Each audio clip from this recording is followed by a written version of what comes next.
Welcome back to TTS Daily with me, Yi. Now, first big story, you can't even make this stuff up, okay? We just covered that US tariffs went effective as of 9 April. It hasn't even been 15 hours. And in response, China announced an increase in their tariffs for US goods from 34% to 84% as effective on April 10, 2025. This is to match the 104% tariff that they received from Trump's worldwide US tariffs, okay? And in response to that, the new effective US tariffs haven't even been in effect for more than 15 hours. Guess what? You can't even make this stuff up. This is the stuff of this. You gotta admit, this is entertaining, even though our assets are all going down, but this is highly entertaining, just like a drama series, okay? President Trump now has announced an immediate raise of the tariff on Chinese import to 125%. From today's 104%, he adds on another 21%, making it a total of 125% tariffs on Chinese goods. And further to that, he also posted on his Truth Social that he now declares a 90 days pause on tariffs for most countries except China. And the worldwide US tariffs will all be lowered to the base guideline rate of 10% while negotiations takes place for new trade deals. Can you just slowly let that sink in? The new worldwide US tariffs just took effect not even more than 15 hours. And Trump just announced, you know what, let's pause all of them for 90 days. But China, no. We're gonna increase you from 104% to 125% because you gave us reciprocal tariffs from 34% to 84% for US goods into China.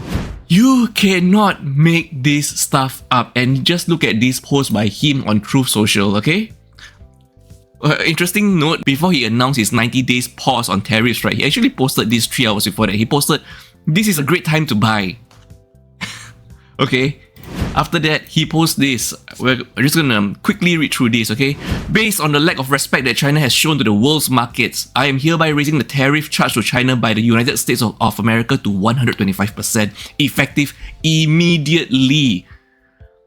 At some point, hopefully in the near future, China will realize that the days of ripping off the USA and other countries is no longer sustainable or acceptable." And then now he talks about the other countries, okay? He says that based on the fact that more than 75 countries have called the USA, including the departments of Congress and such forth, to negotiate a new solution or trade deal instead, and that these countries have not, at my strong suggestions, retaliated in any way, shape or form against the US. So now he's authorizing a 90 days pause and a substantially lowered reciprocal tariff during this period of 10%, also effective immediately. Besides China. Honestly, the way I see it is only two things are going to happen right now. One, Trump and China gets along. We try to negotiate for a new trade deal and pause, okay? Temporarily pause, maybe 90 days pause, okay? If not, China, at the way this back and forth is going on, by the time this news is posted, this news probably might be old and China might have announced even more new reciprocal tariffs to USA. And this back and forth, I do not know how long it's going to keep on going on, okay? Stay tuned for the next episode of Trump's tariffs. This terrifying incident happened in Malaysia, Puchong, Selangor on April 7, where the man can be seen throwing two flammable objects, one to the second floor and another one towards the first floor and actually directed at a dog. The act was captured on video and posted on the Malaysian Animal Association Facebook page, subsequently going viral, okay? Like I said, the second flammable object, I cannot say the full name because of potential violation strikes, allegedly struck a pet dog on the house porch, nearly burning it. But as you can see from this video here, we try to show as much as possible, of course with some censorship. It's safe to say that the dog did get burned, okay? Netizens have widely condemned the act, expressing concerns for the dog's condition and questioning whether the perpetrator has been apprehended.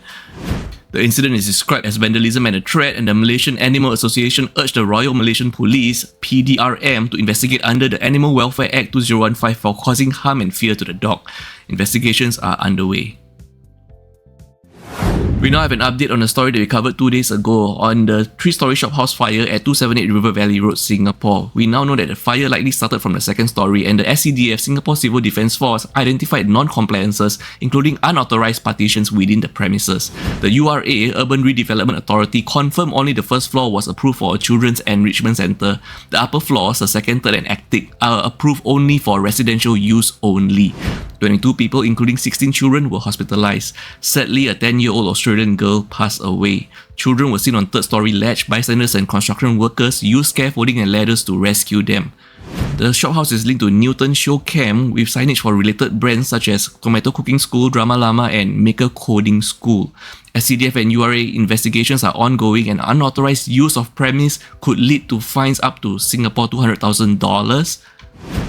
Fire safety breaches may result in fines up to Singapore $200,000, imprisonment up to 24 months or both. Tomato Cooking School is cooperating with authorities, and the SCDF emphasised the serious risk posed by fire safety violations.